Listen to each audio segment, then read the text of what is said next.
Hi, I'm Tammy Smith, Director for the Speedway Parks and Recreation Department, and I'm here with one of the science teachers at Speedway High School. Hi, my name is Adam Hoersten. I teach AP Physics at the high school here in Speedway. Adam is here with me today to talk about some of the science-related and safety information for the upcoming eclipse.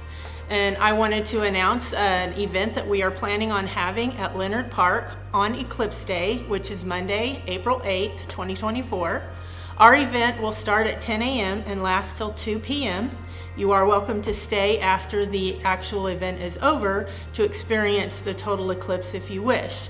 But the actual event activities will span from 10 a.m. to 2 p.m. at Leonard Park.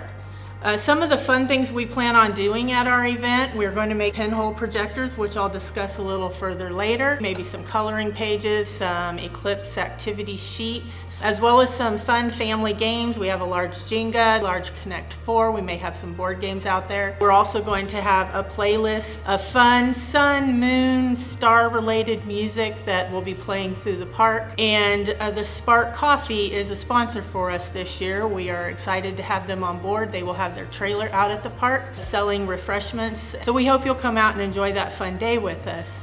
Adam, do you have some interesting science-related things regarding an eclipse that you can share with us? There's so much more that we can talk about than a short time span, but the fact that we get to experience this here on Earth is very, very special.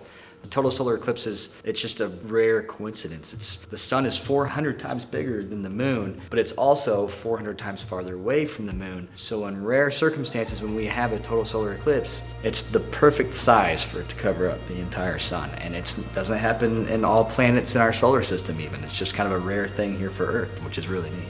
A total solar eclipse happens on average about 2 times worldwide every 3 years, but the chances of the path of totality coming across where you live is pretty rare. The last time totality was in the Indianapolis area was 819 years ago, and the next time it's going to happen will be in another 129 years. See that now then. So it is definitely a once-in-a-lifetime experience that we're looking forward to hopefully sharing with our neighbors. And this is one of the rare times where you're going to actually be able to see the sun's atmosphere. The sun does have an atmosphere, but you can't see it because you shouldn't be looking at the sun. And the atmosphere will be able to be seen in a special way this time, because in 2017, when the path of totality came across the United States, there was a low solar activity. This year, it's at peak solar activity, so we should be able to not only see the corona that some people in the United States got to see in 2017, but we're also going to be able to see the chromosphere, which is another part of the sun's atmosphere that will be hopefully seen. It's going to look like a pink ring sort of around the moon, which will be really, really neat. We do want to remind everybody that you are not to look at the sun. You will damage your eyes, and hopefully you will be able to get some of these type of eclipse viewers. The Parks Department does have a limited number, so if you don't have any and you would be interested, you can email parks@speedwayIN.gov. They are $2 a piece or 3 for $5. It's really, really, really important that you are getting access to some actual solar viewers. You can damage your retina. You won't necessarily know in the moment that it's been damaged because it can happen instantly and you have no nerve endings in your retina. And make sure if you do buy glasses, not from the Parks Department, that they have the international standard for solar viewing. It's really, really important. If for some reason you do not have these viewers, you can still experience the solar eclipse without looking up at the sun, and that's where this pinhole projector comes in. We will have all the supplies at the park to be able to make these if you want to. You can make them on your own at home and bring them to the park. They can be made from a variety of different materials, but the basic premise is you have a white piece of paper on the far inside. You cut 2 holes in it. One of them you cover with aluminum foil, and we poked a little hole with a thumbtack through there. And then the other one is your viewing port. And you would stand facing away from the sun because you want the sun's beam to go into this hole, and it will project the sun onto your white paper. So as the eclipse happens and you start seeing the crescent, you will be able to watch that crescent movement across the paper in your viewer. don't just look up. Look down and look at things around you. If there's leaves on the trees, they're going to start there'll be crescent-shaped shadows on the ground that you won't ever see other than during an eclipse. So it's very interesting. Bring some things from home that might have circles in them, like a colander from your kitchen. Hold those and look at the shadows. You'll be able to see the crescent shapes on that. There's a lot of fun things you can do to experience this once-in-a-lifetime event. It's not all about your eyes either. If you listen, you're around your pets, or if you're around birds, you're going to notice behavior differences in those animals.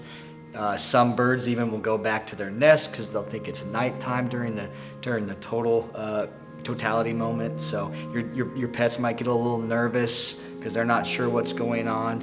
Consider wearing maybe red colors or green colors. And the more people who wear red and green, the more you'll be able to notice this phenomenon. But your eyes perceive color differently in low light. And it is said that just prior to totality, the reds and the orange colors will come across as gray, and the green colors will come across a lot brighter. The temperature could drop on average, they say, about 10 degrees. Yep, and that will all depend on how humid we are and cloud cover. Hopefully we don't have any cloud cover. The partial totality here in Indianapolis will begin at 1:51 p.m. with totality happening approximately 3:06. It will last 3 minutes and 49 seconds, again, approximately.